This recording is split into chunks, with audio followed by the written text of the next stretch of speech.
3 years since a group of eBay executives hatched a scheme to terrorize a local couple, 2 more of those involved will soon be heading to prison.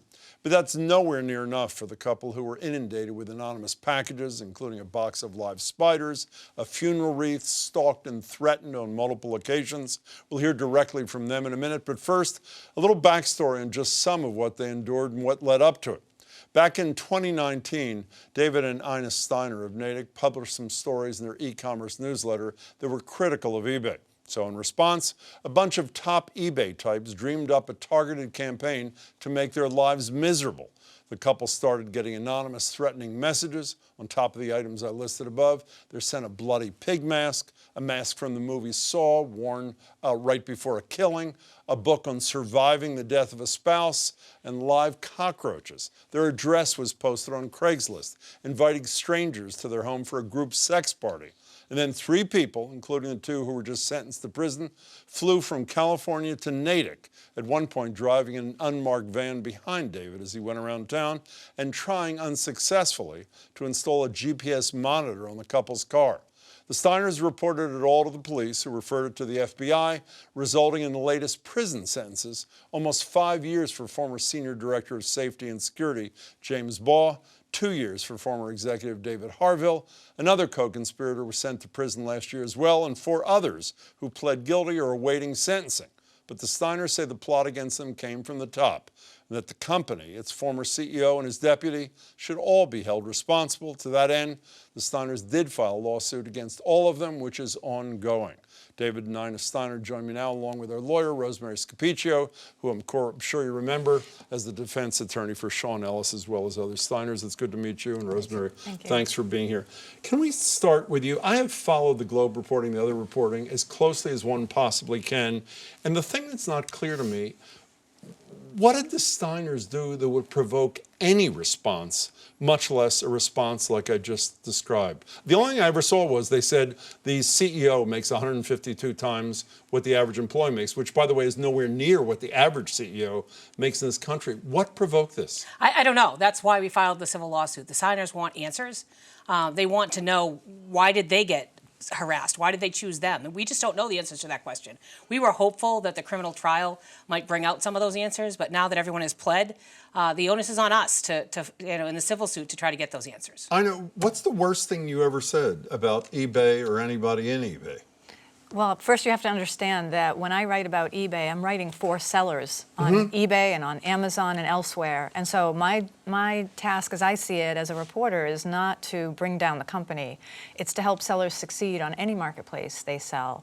So when I talk about a policy and how it affects sellers, I don't take it the way eBay might spin something. I take it, how does this impact sellers? But what could they even spin? I mean, again, I've read what's the worst factual criticism you've ever made of the company or any of their leaders? Well, the context is important too. So the CEO had just been eviscerated by an activist investor who criticized wasteful spending and a lot of other problems at the company. And indeed, eBay was experiencing negative growth under this CEO. And so when I pointed out that he had built a vanity project on campus, and remember, sellers are the ones who pay the fees that go into the coffers, I felt it was important for sellers to know this. Well, do they contend any of this is factually inaccurate? They don't, do they? Well, if they had, they could have picked up the phone. In fact, I've spoken to eBay PR people for my entire 20 years covering the company.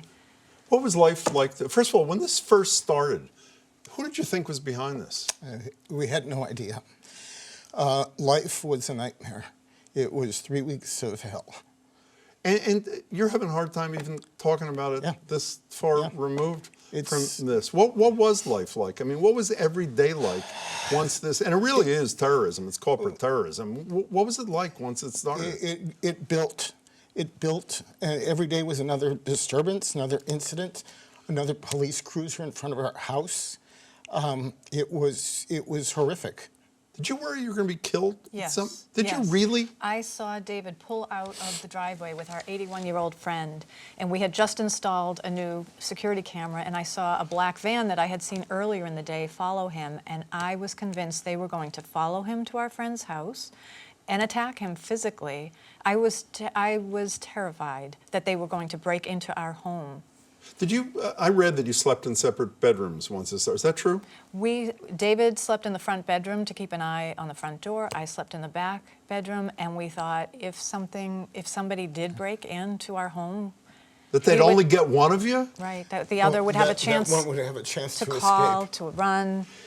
You know, David, I'm almost embarrassed to ask this question in light of your response in first. I was going to say, what's the effect of this now, you know, a certain amount of time removed? It really hasn't subsided. In fact, you know, anytime we go out, I'm aware of people around me. I'm aware if someone is following me, I might take a circuitous route to my destination. And even as early as this morning, I'm a very light sleeper now. I heard a car pull up. We have a very quiet one-way street. A car stopped in front of our house. I heard the door open. And I ran to the window and saw a man walking up the top to the stairs. And what did that do to This you? was 4:30 in the morning. It threw me right back into the moment. It was an Amazon delivery. Oh, my God. And Ina, correct me if I'm wrong, I think you told one of our producers when we first invited you on that you were canoeing for relaxation or something, and you had an experience that was troubling. What happened to you? I'm sorry, kayaking. Kayaking. Right, It's all the same to right. me, but I know that. So you're kayaking and what? So this wasn't during the incident because A, I was too afraid to go kayaking during the incidents, and B, we didn't have time.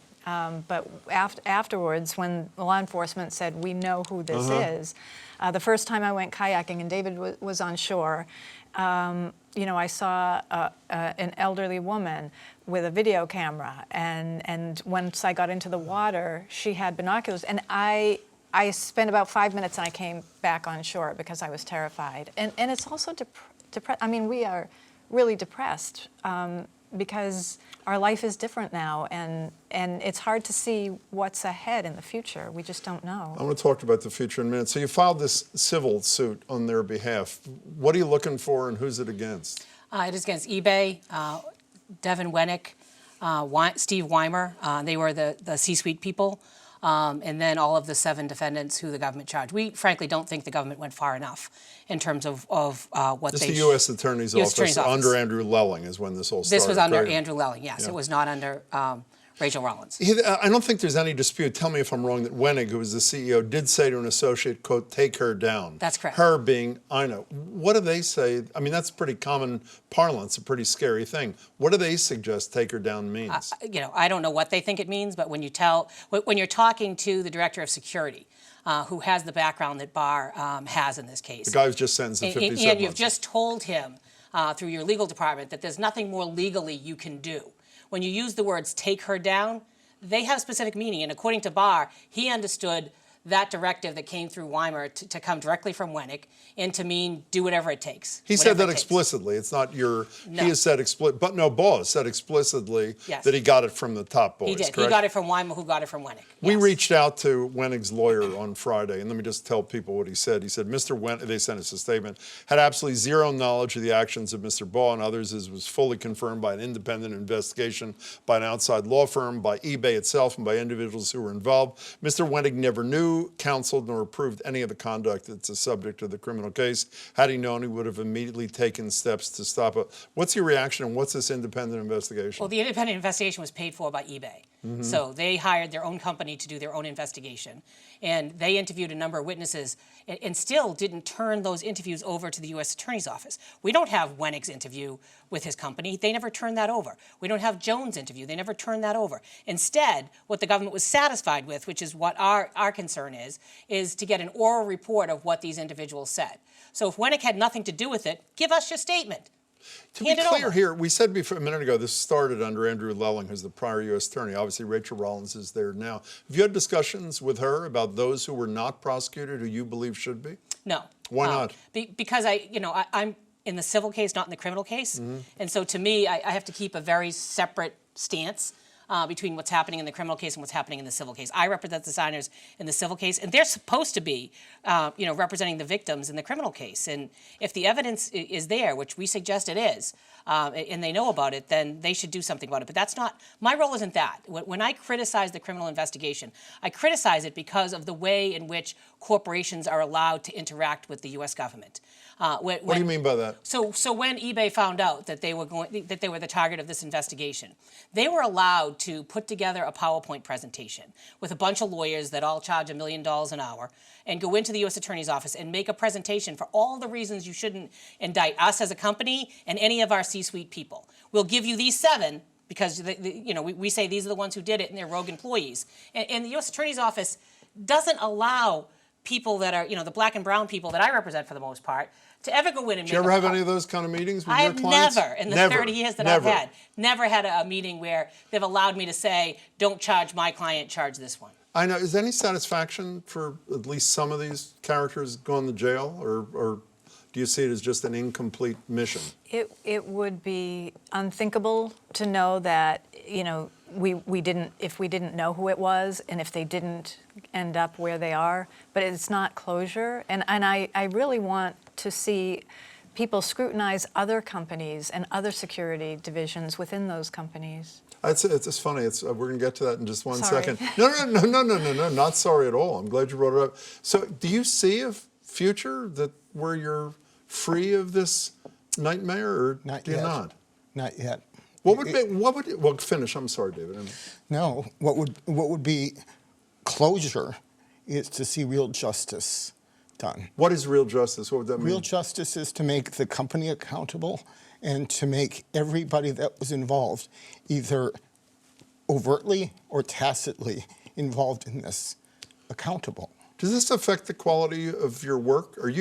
Is there a chilling effect on what you do in terms of how forthright you are? I don't mean you wouldn't be honest, but how forthright, how direct you are in reporting because of this experience? Think of the position I'm in. I'm suing a company I'm covering. It's untenable. But if it worked, if a company knew that they could attack reporters and shut those reporters down, then where would we be? So, like I said, I write for the sellers. Everything I've ever written about, I look through the lens of the seller. How does it impact them? Are you more optimistic about the future than your husband is? Well, I think that tends to be our outlook in general, but I... You mean as a couple? As a couple. But on the other hand, he's more of a realist than I am. I have to be able to sleep, try to sleep at night. You're about to say something, Dad? No, I mean, when you asked about how it affects the reporting, I would say that what it's affected is that this case has taken up so much bandwidth in our lives that it's made the job harder. Because we did this 12 to 15 hours a day in the first place, and now Ina's production has really... And it's also a matter of trust. I mean, it is impossible for us to have any level of trust in that count. When I call a vendor, and it's always in the back of my mind, they're dependent on eBay. I understand. They're dependent on eBay. That's... Can I follow up? Last question on something Ina said a minute ago. Shirley Young, the business columnist of the Globe, Marjorie Egan and I were discussing this matter on the radio today, and a topic came up sort of like, well, thank goodness it's only this company. But following up on what Ina said, do we have any idea if this kind of corporate terrorism is practiced on other victims and we just don't know about it yet? Well, we know from some LinkedIn profiles that it appears as if these security officers are in Silicon Valley trading from one company to another. I don't know that definitively, but it certainly appears that from their LinkedIn profiles. Rosemary Scapicchio, as always. It's Thank good you so to see much.